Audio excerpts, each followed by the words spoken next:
굉장히 가난해진 거예요. 왜 이렇게 됐을까요? 일본이 발전할 수 없는 이유가 있어요. 새로운 바블이 형성되어 있다고 해서 이게 언제 커질지 모른다. 일본은 그것을 꿈도 못 꿔요.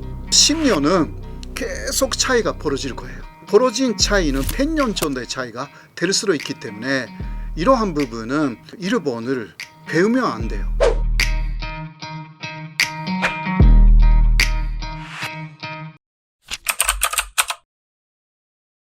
어느 정도 그 대기업을 중심으로 지금 그 일본의 주식이 좀 올라가기도 했거든요. 네, 그러나 지금 그 니케이 지수만 말씀드리면 4만 천 정도를 왔다 갔다 해요. 그런데 그곳은 1년 전에 그 수준입니다. 그 이후에 다시 떨어져 가지고요. 이게 그 한번 그 엔고가 되기도 했고 또 28천리가 돼가지고 계속 엔고 정책을 쓸 게 아닌가라는 이야기가 나와가지고 그때는 엔고가 되면 또 주식이 떨어지거든요. 그래서 1년 전의 수준으로 다시 요새는 회복한 정도이고 또 국민의 경제를 보면요, 국민의 그 생활 경제를 보면 임금이 올라가기는 한데요. 전년 대비 매달 2% 정도씩 평균적으로 올라가기는 합니다. 그렇지 않으면 지금 안 된대요. 왜냐하면 물가가 더 올라가기 때문에. 물가 상승률이 그런데 거의 3%에서 4% 전년 대비. 그러니까 실질 임금은 마이너스인 거죠. 이게 현재 일본의 상황입니다. 2025년에 돼가지고요, 이런 식으로 실질 임금이 마이너스다라는 것이 뭐 3개월 이어졌다가 조금 좋아졌다가 더 이어졌다가 계속 그런 상황이기 때문에 일본 사람들이 피부로 느낄 수 있는 그러한 경제가 개선되었다라는 게 없습니다. 그래서 이시바 내각이 참여원에서도 참패한 것입니다. 이거는 과거 30년을 잘 봐야 되는 것입니다. 또 엔조잖아요. 그러니까 해외로 나가면 그 물건 살 수도 없어요. 굉장히 가난해진 거예요. 이렇게 된 일본이 왜 이렇게 됐을까요? 이거는 잃어버린 30년이 진짜 잃어버린 30년이었고 그 갖고 있는 부를 잃어버린 것입니다. 특히 이 버블이 붕괴된 이후에 또 값이 싼 중국 제품들이 일본에 많이 들어가기 시작됐어요. 그때 일본 기업들은 값이 싼 중국 제품을 이기기 위해서 일본 제품도 값을 내려야 된다 혹은 통결해야 된다고 생각합니다. 한국은 그렇게 생각하지 않았거든요. 일단 중국 제품은 값이 싸지만 한국 제품은 더 고급이다 라고 해서 승부를 걸었어요. 그러나 일본은 그것을 전반적으로 하지 못했습니다. 그래서 값이 싼 제품을 어떻게 만드느냐 라고 생각한 결과는 월급을 올리지 말자 이렇게 된 거죠. 거기에 투입되는 자금을 그 값을 낮추는 데 사용하자 이렇게 한 거예요. 그리고 기타 여러 가지 그 투자, 설비 투자라든가 해야 하잖아요.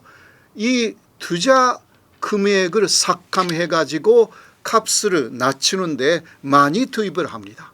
그리고 리만쇼크 같은 게 뭐 10년마다 있다라고 생각한 일본은 그때 대비하면서 유보금라는 안 쓰는 돈을 더 기업 내에 많이 쌓았어요. 이거 투자해야 되는데 이거 안 했단 말이에요. 그리고 또 그 사원에 대한 교육을 해야 하잖아요. 한국은 교육을 잘하는 나라이거든요. 근데 유럽을 봐도요, 한국만큼 굉장히 또 사원 교육을 많이 해요. 일본은 미국이나 유럽의 그러한 이거 인재 투자라고 해요. 그게 21의 투자밖에 안 해요. 이런 모든 것이 쌓여가지고 일본 경제가 추락하기 시작한 것입니다. 특히 설비 투자, 인재 투자하지 않으면 새로운 지식을 전반적으로 얻을 수가 없잖아요. 그래서 지금 그 대기업에 있는 분들은, 나이 많은 분들은요, IT라든가 AI 이해할 수가 없어요. 그래서 파르촌이 전체적으로 초화가 되어버렸습니다. 한국에서 말하면 R&D를 하지 않으면 문제가 되잖아요. 윤석열 정권이 그것 때문에 엄청나게 비판받았잖아요. 일본은 그거 국가에서 주로 하지 않습니다. 각 기업이 알아서 R&D를 해왔던 거예요. 그곳을 거의 그만둬 버렸어요. 그게 30년이에요. 일본이 발전할 수 없는 이유가 있어요. 사실 그 일본의 자동차 산업을 견인하고 있는 것은 토요타 자동차죠. 그런데 토요타의 사장이 EV는 아직은 문제가 많다. 그러니까 토요타는 EV를 중심적으로 개발하지 않겠다고 선언해 버렸어요.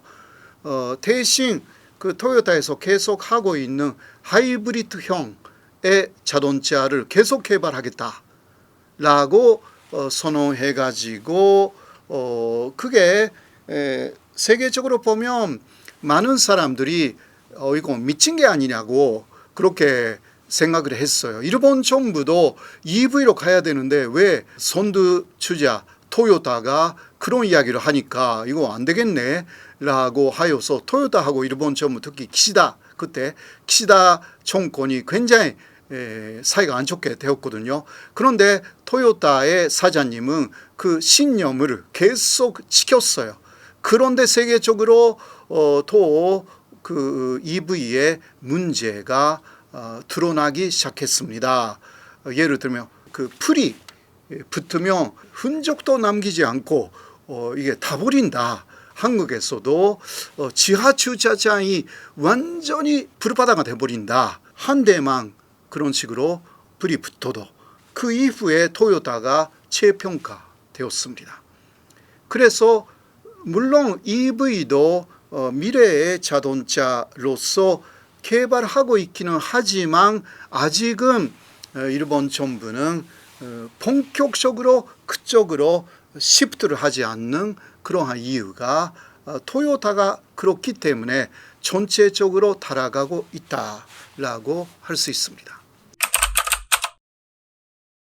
일본의 부동산은요, 전체적으로 보면 빈집이 많아지고 있는 게 사실입니다.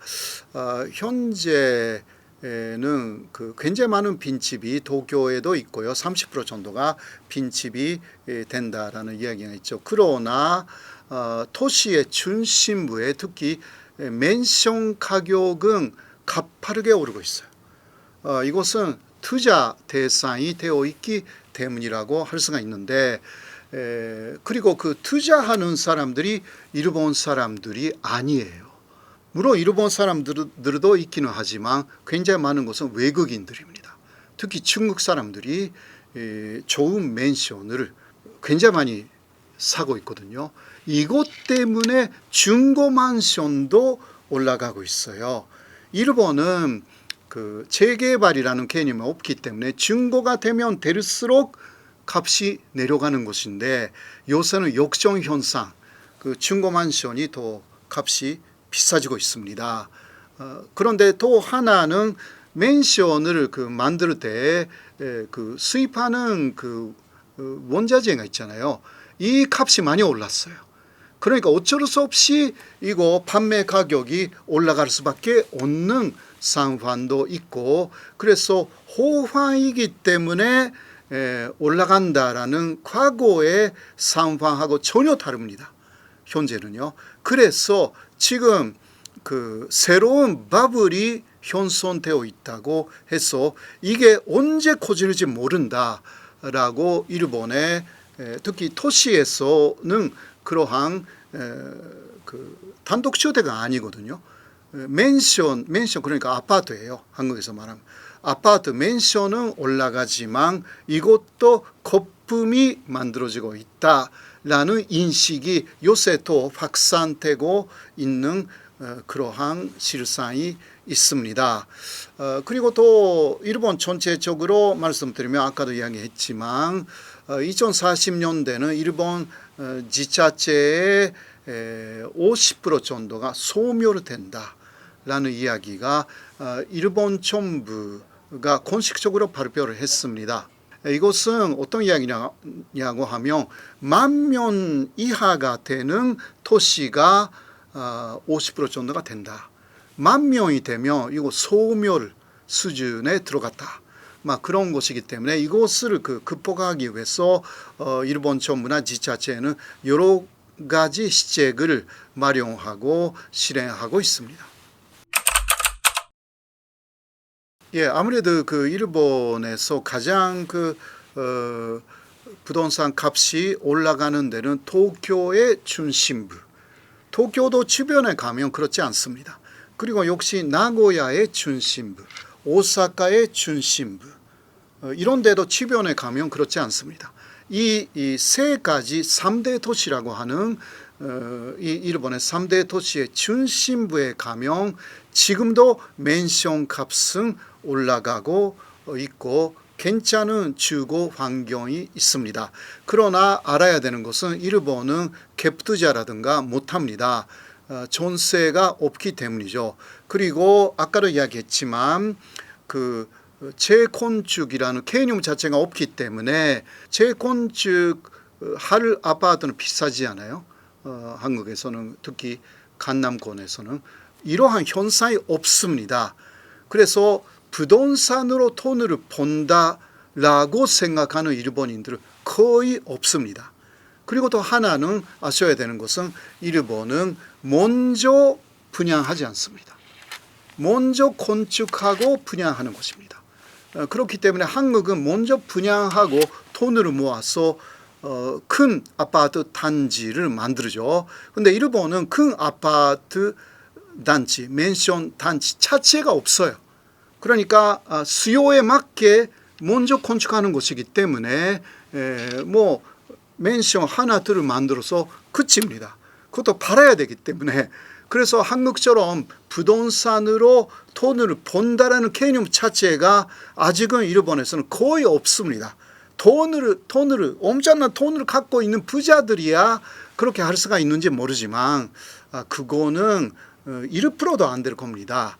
그래서 일본하고 한국은 부동산에 대한 개념 자체가 전혀 다르다라는 것을 아셔야 합니다. 출산율이 일본은 선진국 중에서는 낮은 편이었어요. 그런데 그것을 한국이 치유를 해버렸다 이거예요. 근데 이런 부분은 그러니까 일본 여성들이 먼저 결혼을 선호하지 않았고 일본 여성뿐만이 아니라 남성들도요 결혼을 안 한다라는 사람들이 꽤 많아지고 있어. 지금 이거 한국하고 비슷하다고 하지만 일본이 먼저 시작됐거든요.